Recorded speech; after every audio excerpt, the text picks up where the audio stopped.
Hello friends, मैं सुमित शर्मा। तो जैसा कि आप लोगों को पता है, अभी हाल ही में मध्य प्रदेश बोर्ड का रिजल्ट जारी हुआ है, तो जिसमें मैंने मध्य प्रदेश में 6th रैंक प्राप्त की है और केमिस्ट्री में मेरे मार्क्स 100 आउट ऑफ 100 हैं। तो आज केमिस्ट्री की बात करने जा रहा हूँ कि केमिस्ट्री की प्रिपरेशन कैसे की मैंने। भिंड में मैं सेंगर साइंस एकेडमी से पढ़ा हूँ कोचिंग, सेंगर सर से, संजीव सेंगर सर से। तो केमिस्ट्री की बात कर लेते, किस तरीके से उन्होंने केमिस्ट्री की प्रिपरेशन करवाई, किस तरीके से मैंने एनसीईआरटीज़ पढ़ी, और भी कुछ बेसिक पॉइंट्स हैं उनके बारे में डिस्कस कर लेते हैं।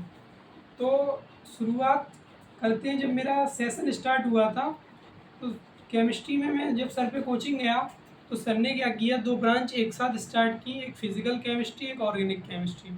तो ऑर्गेनिक केमिस्ट्री सर ने शुरू में पढ़ाई, क्योंकि ऑर्गेनिक केमिस्ट्री क्या होता है, बेसिकली बच्चों को जब लास्ट में चैप्टर्स होते हैं उसके तो थोड़ा टफ लगने लगता है और वो फिर समझ में नहीं आता इतनी जल्दी। तो सर ने क्या किया था, ऑर्गेनिक केमिस्ट्री शुरू में स्टार्ट किया था और लास्ट में फिर रिवीजन करवाया था। तो हम लोग एनसीईआरटीज़ अपने आप सॉल्व कर लेते थे और जहाँ प्रॉब्लम आती थी तो सर से पूछ लेते थे।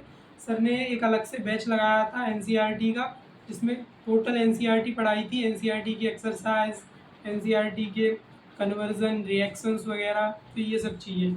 और फिजिकल केमिस्ट्री में न्यूमेरिकल्स भी अलग से करवाए थे और इनऑर्गेनिक केमिस्ट्री में तो 2 ही चैप्टर्स थे तो हो गए थे। तो केमिस्ट्री में क्या रहता है, आप लोगों को क्या करना चाहिए, केमिस्ट्री में केवल एनसीईआरटी पे फोकस करना चाहिए। अगर आप एनसीईआरटी की बुक रीडिंग करते हैं, एक एक लाइन यदि एनसीईआरटी की पढ़ते हैं ढंग से, तो सफिशियंट है केमिस्ट्री बोर्ड्स के लिए।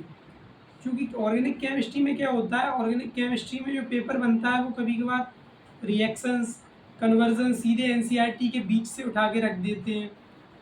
और भी जो इस साल, जैसे इस साल की बात करें 2024 में फिजिकल केमिस्ट्री से हर साल न्यूमेरिकल्स आते थे सॉल्यूशन से, और भी अन्य चैप्टर्स थे। तो इस साल कोई न्यूमेरिकल्स नहीं आया, मगर हमने बहुत प्रैक्टिस की थी न्यूमेरिकल्स की। फिजिकल केमिस्ट्री के सारे न्यूमेरिकल्स लगाए थे, सॉल्यूशन के, इलेक्ट्रोकेमिस्ट्री के, केमिकल काइनेटिक्स के, बट अनफॉर्चुनेटली एक भी नहीं आया। तो तैयारी हम लोग कैसे कर सकते हैं, टुकड़ों में कर सकते हैं। सबसे पहले जैसे आप फिजिकल केमिस्ट्री पढ़ते हैं तो फिजिकल केमिस्ट्री एनसीईआरटी पढ़ें, एक रेफरेंस बुक रखें, जैसे शिवलाल रख सकते हैं। मैं शिवलाल से पढ़ा हूँ, मैं शिवलाल की ओटी पढ़ता था। और भी अगर मुझे कोई रिसोर्स मिल जाता था, जैसे कोई अन्य है, क्वेश्चन बैंक है, परीक्षा अध्ययन चलती है, तो अपन को क्या प्रैक्टिस सबकी करना है, डिपेंड किसी पे नहीं होना है, अपन को केवल एनसीईआरटी पे डिपेंड होना है। तो इस तरीके से तो मैं सेंगर सर पे पढ़ा हूँ और केमिस्ट्री की तैयारी इस तरीके से मेरी चली और इस तरीके से मैंने 100 मार्क्स प्राप्त किए केमिस्ट्री में धीरे धीरे। तो कुछ लोग क्या है, सर से कह रहे थे कि जो मैं हूँ, तो मैं क्या है कि कोटा में पढ़ा हूँ। तो कुछ लोग अफवाह फैला रहे हैं, ऐसी कुछ टीचर्स हैं या फिर कुछ बच्चे हैं ऐसा कह रहे हैं कि मैं कोटा में पढ़ा हूँ, तो ये बिल्कुल झूठ है। मैं पढ़ा हूँ सेंगर साइंस एकेडमी से पढ़ा हूँ, 11th भी पढ़ा हूँ, 12th भी पढ़ा हूँ केमिस्ट्री। तो ऐसा ना कहें प्लीज़ कि मैं सेंगर साइंस एकेडमी से नहीं पढ़ा हूँ। मैं सेंगर साइंस एकेडमी से ही पढ़ा हूँ। संजीव सेंगर सर टीचर बहुत अच्छे टीचर हैं, उन्होंने मेरी केमिस्ट्री में प्रिपरेशन करवाई, इंटरेस्ट जगाया।